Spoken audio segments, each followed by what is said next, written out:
Question number 8 says that 30 children were asked about the number of hours they watched television programs in the previous week. The results were found as follows. The first part of the question asks us to make a grouped frequency distribution table for this data, taking class width 5 and one of the class intervals as 5 to 10. The second part asks us to find how many children watched television for 15 or more hours a week.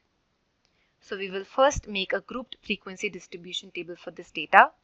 So this is the tabular column that we have. We will start with the first class interval to be taken as 0 to 5 because we see that there are certain data points which say that there are a few children who watch television less than 5 hours. The second class will be 5 to 10, then 10 to 15, and then 15 to 20. Now let's see the number of children associated with each of these class intervals. For the first class interval, we have 10 children. For the second one, 13 children. For the third one, 5 children. And for the last one, 2 children. Now if we sum up the frequency, we get a total of 30 children.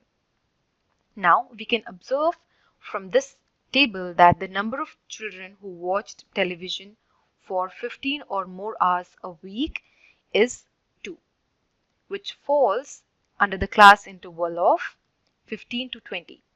That is this class interval, and the answer for the second part of this question is 2. And this is how we solve this question. To learn more about how QMath can help you crack school and board exams, explore QMath Leap, a live online classroom program run by highly experienced and committed teachers.